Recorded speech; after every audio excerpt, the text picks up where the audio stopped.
Hello dear student, welcome back to the channel Aviral science.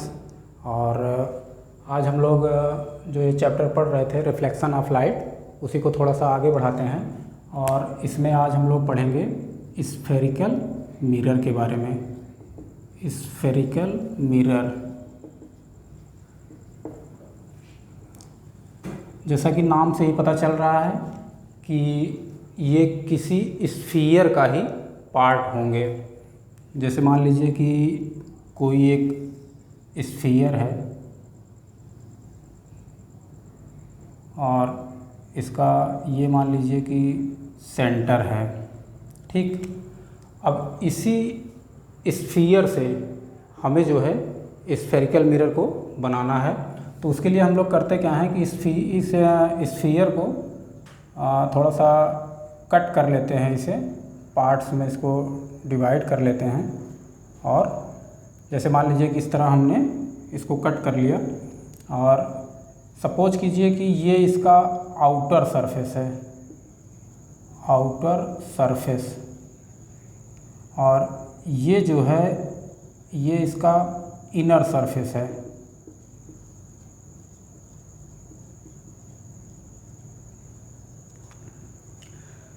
तो इस sphere को, जो ये स्फीयर का पार्ट है, चाहे ये हो चाहे ये हो, हमको इसे एक मिरर में कन्वर्ट करना है। तो जैसा कि हम लोग जानते हैं कि इसको अगर मिरर में कन्वर्ट करना होगा तो उसके लिए क्या करना पड़ेगा कि इस तरह से इसकी सिल्वरिंग करनी होती है। सिल्वरिंग इसलिए करते हैं ताकि रिफ्लेक्शन मैक्सिमम हो सके। और जैसा कि आप देख रहे हैं कि हमने अभी सिल्वरिंग कहाँ पे की, सिल्वरिंग की हमने आउटर सरफेस पर। और दूसरा तरीका है क्या है कि हम अगर सिल्वरिंग मान लीजिए कि आउटर सरफेस पर ना करके इनर सरफेस पर करें। भाई इसको अगर मिरर में कन्वर्ट करना है तो दो पॉसिबिलिटीज़ हैं कि इसको या तो इसके आउटर सरफेस पर सिल्वरिंग कर दें या तो फिर इसके इनर सरफेस पर सिल्वरिंग कर दें। तो अब ध्यान से देखिएगा कि जब हम आउटर सरफेस पर सिल्वरिंग कर देते हैं तो इसका जो ये इनर सरफेस है, इनर सरफेस जो है वो कैसा बन जाता है, वो बन जाता है रिफ्लेक्टिंग, या ऐसा भी कह सकते हैं कि यह अब रिफ्लेक्टिंग सरफेस हो चुका है। और जब आउटर सरफेस पर सिल्वरिंग कर देते हैं और इनर सरफेस रिफ्लेक्टिंग सरफेस हो जाता है, तो इस तरीके का जो मिरर बनता है उस मिरर को हम लोग नाम देते हैं क्या, कॉनकेव मिरर। कॉनकेव मिरर, ठीक। और जब हम लोग आउटर सरफेस को सिल्वरिंग नहीं करते हैं बल्कि जब इनर सरफेस को सिल्वरिंग कर देते हैं इनर सरफेस पर, और आउटर सरफेस जो होता है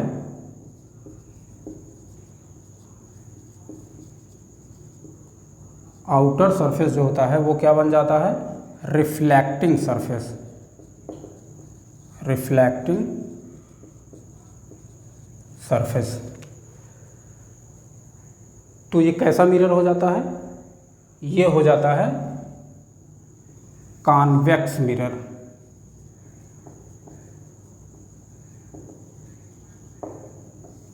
ठीक।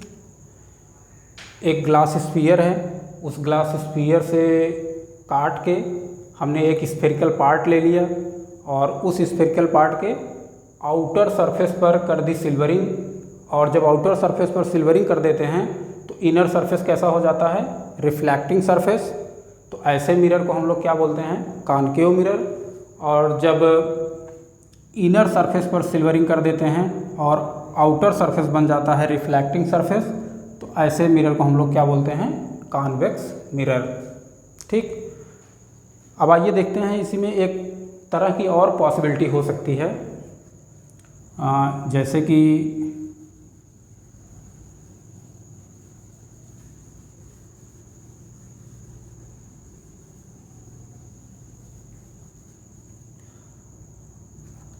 कि मान लीजिए कि आपकी बार एक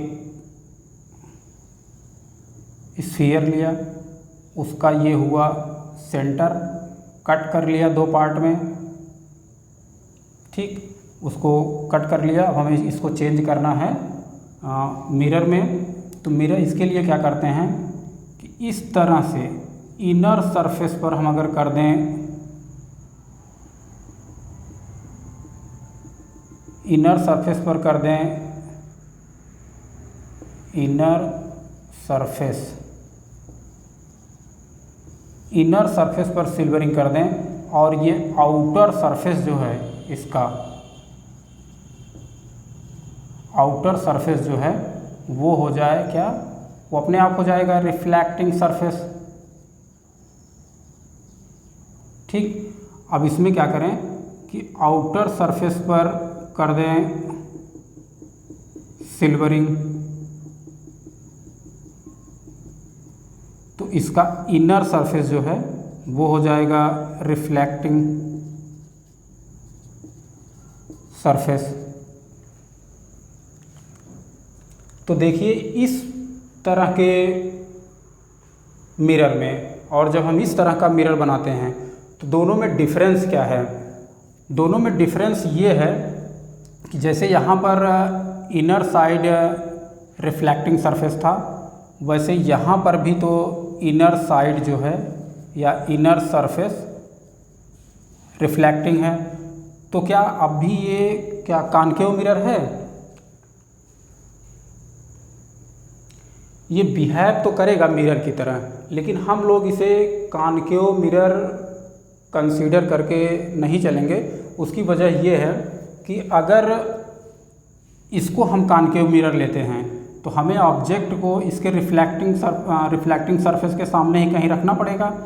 और जब ऑब्जेक्ट, अब देखिए अगर इसके सामने कहीं यहाँ पे मान लीजिए कि आप कोई ऑब्जेक्ट रखते हैं तो हो क्या जाता है कि ये ऑब्जेक्ट की पोजीशन राइट साइड हो जाती है, ठीक। और जब ऑब्जेक्ट की पोजीशन राइट साइड हो जाती है तो जो हमारा साइन कन्वेंशन है वो साइन कन्वेंशन फेल हो जाता है। इस वजह से इस तरह के मिरर को हम लोग कॉनकेव मिरर कंसीडर करके नहीं चलेंगे, क्योंकि जो साइन कन्वेंशन अभी आगे हम लोग जो पढ़ेंगे वो साइन कन्वेंशन इस बात को ध्यान में रख के बनाया गया है कि ऑब्जेक्ट हमेशा और हमेशा लेफ़्ट साइड होना चाहिए, ठीक।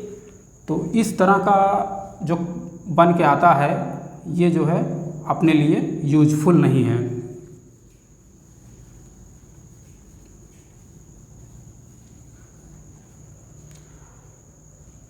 तो ये इनर सरफेस इसका, और इनर सरफेस बना क्या, रिफ्लेक्टिंग सरफेस, कॉनकेव मिरर हुआ।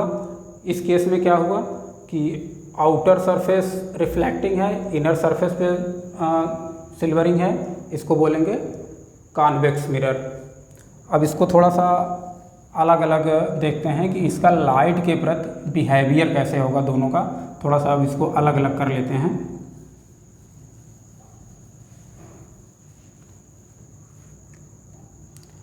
अभी तक जो हम लोगों ने देखा वो कॉनकेव मिरर कैसा था।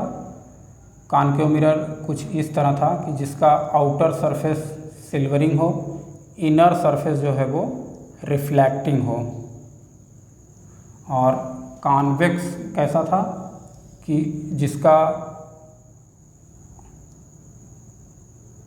इनर सरफेस सिल्वरिंग हो और आउटर सरफेस रिफ्लेक्टिंग हो। और फिर यहीं पे एक बात और देखने वाली है कि ये जो मिरर हमने बनाया है ये स्टार्टिंग में क्या था, स्टार्टिंग में एक किसी स्फीयर का पार्ट ही तो था। स्टार्टिंग में ये किसी स्फीयर का पार्ट ही था जिसका कि ये सेंटर था। तो ठीक, तो मिरर को आगे पढ़ने से पहले इसमें कुछ टर्मिनोलॉजी है उसके बारे में हम लोग जान लेते हैं। सबसे पहले देखते हैं कि एक टर्म आता है इसमें पोल। पोल क्या होता है? पोल वो होता है कि जितना जो ये मिरर हम लोगों ने बनाया है, मान लीजिए कि ये यहाँ से लेकर यहाँ तक का ये मिरर, इस मिरर का जो एकदम मिड पॉइंट होता है उसे बोलते हैं पोल। तो पोल क्या हो जाएगा कि mid point of spherical mirror, mid point of spherical mirror. और इस केस में क्या हो जाएगा कि इसका मिड पॉइंट मान लीजिए यहाँ पर है, तो ये हुआ इसका पोल। ये है कॉनकेव मिरर और ये है कॉन्वेक्स मिरर। ठीक, तो पोल क्या हुआ कि जो मिड पॉइंट होता है स्फेरिकल मिरर का, चाहे वो कॉनकेव हो चाहे वो कॉन्वेक्स हो, वही होता है पोल। और इसमें एक आइए देखते हैं कि सेंटर ऑफ कर्वेचर क्या होता है। सेंटर ऑफ कर्वेचर, जैसा कि हम लोग जानते हैं कि ये जो स्फेरिकल मिरर है, चाहे वो कॉनकेव मिरर हो या कॉन्वेक्स मिरर हो, वो किसी न किसी स्फीयर का पहले पार्ट थे और उसी पार्ट को कट करके हम लोगों ने बनाया हुआ है ये मिरर। ठीक, तो उस स्फीयर का जो सेंटर था वही अब इस दोनों मिरर के लिए सेंटर ऑफ कर्वेचर का काम करते हैं। तो सेंटर ऑफ कर्वेचर क्या हो जाएगा कि centre of that sphere which is a part of mirror, जिस स्फीयर को कट करके हम लोगों ने ये इस स्फेरिकल मिरर्स बनाए हैं, उसी का जो सेंटर है अब इन स्फेरिकल मिरर्स के लिए सेंटर ऑफ कर्वेचर का काम करता है। ठीक, और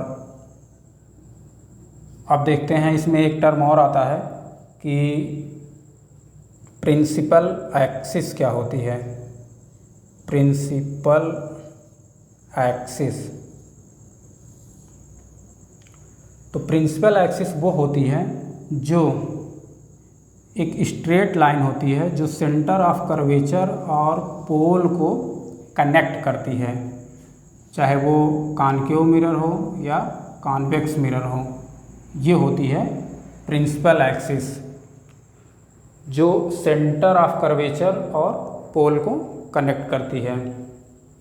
तो प्रिंसिपल एक्सिस क्या हो जाएगी कि straight line that connect centre of curvature and pole. हम ऐसे इसको शार्ट में लिख रहे हैं कि straight line that connect centre of curvature and pole, चाहे वो कॉनकेव मिरर हो या कॉन्वेक्स मिरर हो। ठीक, अब इसमें एक पॉइंट और है कि आर क्या होता है कि जिसको कहते हैं radius of curvature. Radius of curvature, तो हम लोग जानते हैं कि इस चाहे ये कॉनकेव मिरर हो चाहे कॉन्वेक्स मिरर हो, किसी न किसी ये स्फीयर का पार्ट रहे थे, उसे कट करके हम लोगों ने इसे कन्वर्ट किया हुआ है मिरर में। ठीक, तो ये जो सेंटर ऑफ कर्वेचर है, इस सेंटर से यहाँ तक पोल तक की जो डिस्टेंस होती है वो होती है रेडियस ऑफ कर्वेचर। तो इसको ऐसे लिख सकते हैं कि radius of that sphere which is a part of mirror, चाहे वो कॉनकेव मिरर हो या कॉन्वेक्स मिरर हो। ठीक, अब इसी में एक पॉइंट और देखते हैं हम लोग कि प्रिंसिपल फोकस या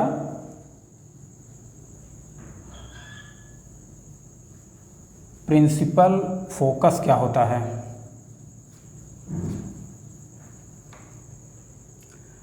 प्रिंसिपल फोकस के लिए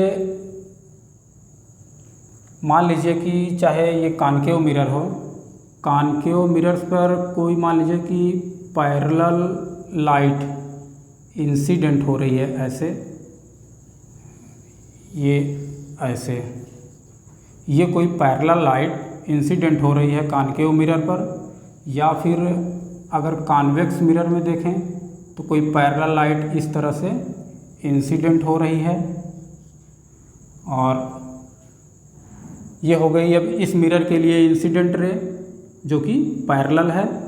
अब यहाँ से हम लोग एक नॉर्मल ड्रा करेंगे, तो नॉर्मल क्या होता है, एक ऐसी लाइन जो सेंटर ऑफ कर्वेचर से गुजरनी चाहिए, वही होगी नॉर्मल। ठीक, तो ये इंसिडेंट रे है, इस पे जाके रिफ्लेक्ट होगी, तो रिफ्लेक्ट होने के बाद ये देखिए, रिफ्लेक्ट होने के बाद और ये वाली भी, अब यहाँ पे भी अगर रिफ्लेक्शन कराना है तो एक नॉर्मल ड्रा करते हैं। और नॉर्मल क्या होगा, जो कि पॉइंट ऑफ इंसिडेंस से हो, पॉइंट ऑफ इंसिडेंस से शुरू हो और सेंटर ऑफ कर्वेचर से होकर पास हो, उसे जो है नॉर्मल बोलेंगे। और आफ्टर रिफ्लेक्शन ये जहाँ से होकर निकलती है, मान लीजिए कि जैसे ये रे है, आफ्टर रिफ्लेक्शन इस पॉइंट पर आकर मिली, और ये रे भी आफ्टर रिफ्लेक्शन यहाँ से होकर गुजर रही है, उसी को हम लोग बोलते हैं प्रिंसिपल फोकस। तो ऐसा कह सकते हैं कि पैरेलल रे आफ्टर रिफ्लेक्शन प्रिंसिपल एक्सिस को जहाँ पर कट करती है वही जो होता है प्रिंसिपल फोकस होता है। तो अगर प्रिंसिपल फोकस को डिफाइन करना हुआ तो प्रिंसिपल फोकस क्या हो जाएगा कि पैरेलल रे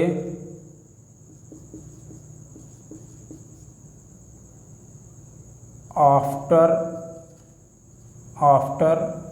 reflection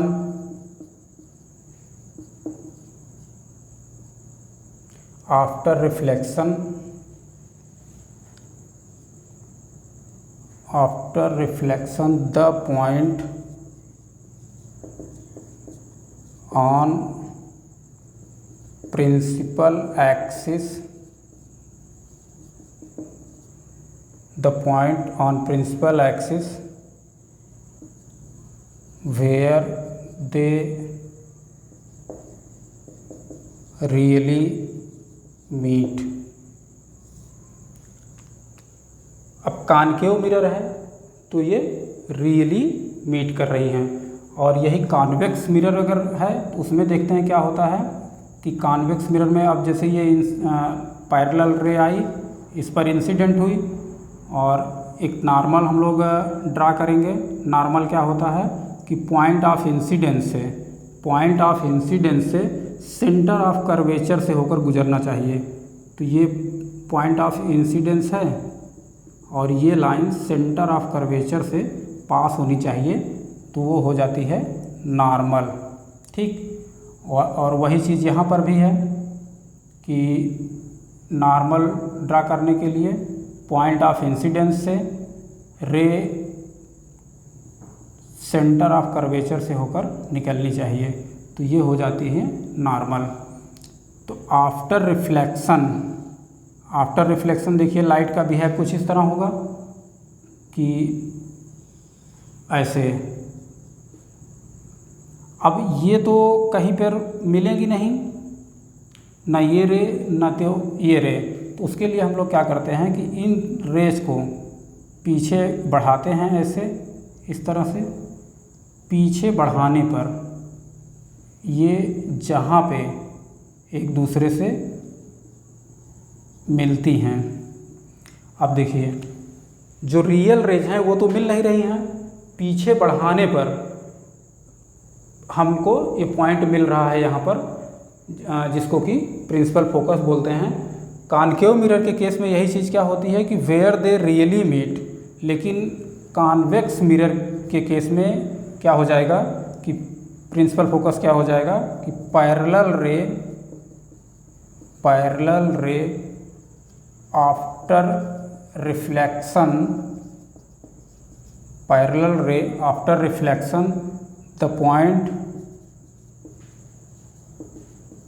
the point on principal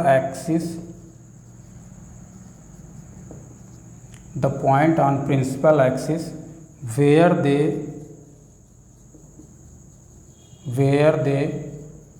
appear to meet। देखिए रियल रे जो हैं वो तो इस तरह से डाइवर्ज हो जा रही हैं, ठीक, वो कहीं मिलती हुई रियली में मिलती हुई नज़र नहीं आ रही हैं, लेकिन पीछे की तरफ अगर इनको हम थोड़ा बढ़ा दें इन सब रेज को, तो वो एक पॉइंट पे आके मिलती हुई प्रतीत हो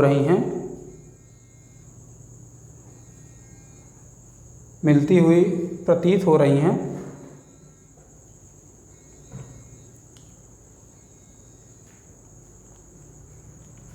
जिसे कि प्रिंसिपल फोकस कहते हैं, ठीक। अब यहाँ पर एक चीज़ देखते हैं कि फोकल लेंथ क्या होता है। फोकल लेंथ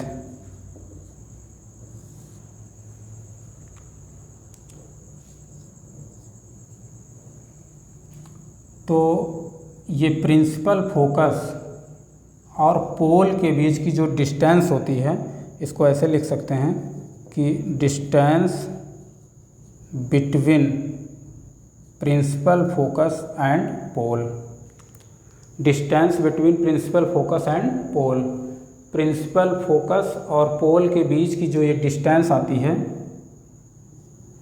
उसी को बोलते हैं फोकल लेंथ।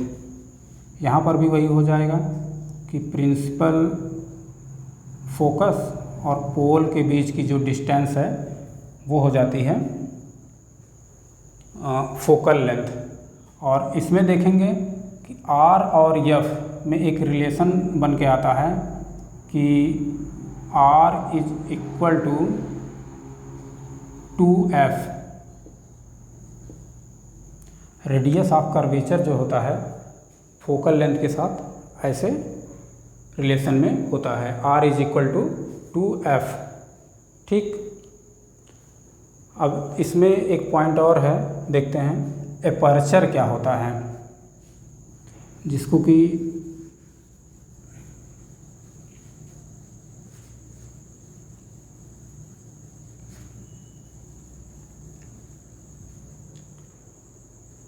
जैसे मान लीजिए कि एक मिरर हमने मान लीजिए ऐसे बनाया, एक थोड़ा ऐसे बड़ा ले लिया, ठीक, और इस तरह से इस स्फेरिकल सरफेस को हमने मिरर में कन्वर्ट कर लिया।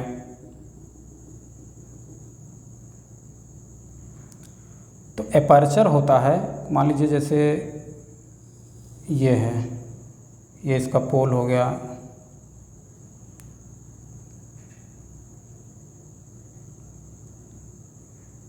इसके केस में ये सेंटर हो गया, और इसके साथ का मान लीजिए कि यही सेंटर है।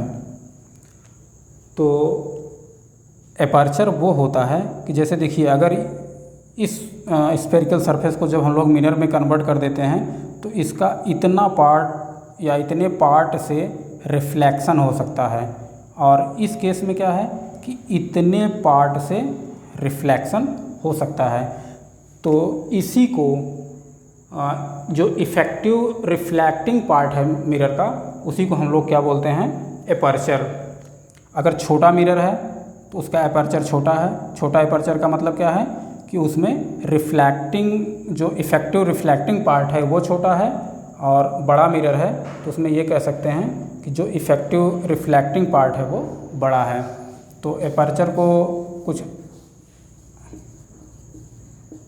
इस तरह लिख सकते हैं कि effective reflecting part of spherical mirror.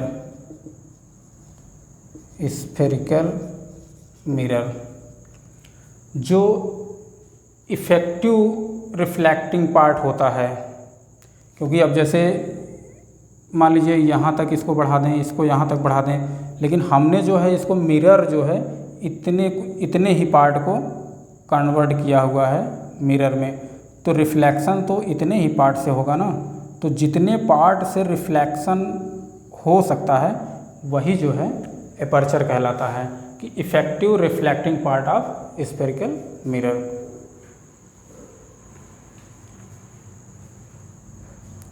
अब आइए थोड़ा सा एक पॉइंट इसमें और देख लेते हैं कि कॉन्वेक्स मिरर और कॉनकेव मिरर जो होता है उनका नेचर कैसा होता है। लाइक ये कन्वर्जेंट होते हैं, कौन कन्वर्जेंट होता है और कौन डाइवर्जेंट होता है। तो उसके लिए देखिए कि जैसे ये मान लीजिए कि कॉनकेव मिरर है, और अब आगे से आप लोग ये ध्यान रखेंगे कि जब भी आप कोई मिरर ड्रा करते हैं तो सबसे पहला काम आप यही करेंगे कि इस पर PFC ये 3 पॉइंट ज़रूर ड्रा कर लेंगे, पोल, प्रिंसिपल फोकस और सेंटर ऑफ कर्वेचर। तो अगर इसका नेचर देखना हो कि लाइट के प्रति ये कैसा है, जैसा कन्वर्जिंग है या डाइवर्जिंग है, तो उसके लिए हम लोग क्या करते हैं कि एक पैरेलल रे इस पे इंसिडेंट करते हैं। अब देखते हैं कि ये क्या करता है इस पैरेलल रे के साथ। तो पैरेलल रे जब इस पे इंसिडेंट हुई तो हम लोग जानते हैं कि नॉर्मल पहले इस पे ड्रा करेंगे, लॉ ऑफ रिफ्लेक्शन लगाएंगे, ये रिफ्लेक्ट हुई लाइट ऐसे, और यहाँ पर भी एक ऐसे नॉर्मल ड्रा करेंगे, और आफ्टर रिफ्लेक्शन जो है ये लाइट कुछ ऐसे रिफ्लेक्ट होगी। तो हो क्या रहा है कि ये जो लाइट रेज हैं उन लाइट रेज को, अब ऐसे एक साथ अगर कई हों, मान लीजिए कि इस तरह कई लाइट रेज हों ऐसे,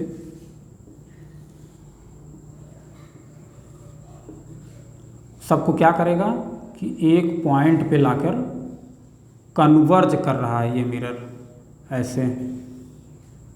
तो हम ये कह सकते हैं कि जो कॉनकेव मिरर होता है वो कन्वर्जिंग नेचर का होता है, कन्वर्जिंग नेचर। कॉनकेव मिरर जो होता है वो कन्वर्जिंग नेचर का होता है। ऐसे अगर कॉन्वेक्स मिरर में देखते हैं क्या होता है, कॉन्वेक्स मिरर कुछ इस तरह बनाया जाता है कि इसका आउटर सरफेस रिफ्लेक्टिंग हो लेकिन इनर सरफेस की सिल्वरिंग कर देते हैं, और इस पे भी पहले बना लेते हैं PFC इस तरह से। अब इस पे पैरेलल रे देखते हैं वो क्या होती हैं। पैरेलल रे इस तरह से आई, इस पे इंसिडेंट हुई। अब एक नॉर्मल ड्रा करते हैं हम लोग पहले। नॉर्मल क्या होता है कि जो पॉइंट ऑफ इंसिडेंस, ऐसा भी कह सकते हैं कि जो पॉइंट ऑफ इंसिडेंस को सेंटर से मिला दे जो लाइन, वो नॉर्मल हो जाएगी। पॉइंट ऑफ इंसिडेंस से सेंटर से मिला दें तो ये हो जाता है नॉर्मल। अब आफ्टर रिफ्लेक्शन देखिए क्या होगा कि आफ्टर रिफ्लेक्शन ये रे इस तरह से जाएंगी, ये रे कुछ ऐसे जाएंगी। तो ये क्या कर रहा है, चाहे इस पे एक रे हो या पैरेलल इस तरह से कई रे आके इंसिडेंट हों, तो ये सबको क्या करेगा कि ऐसे डाइवर्ज कर देगा सबको।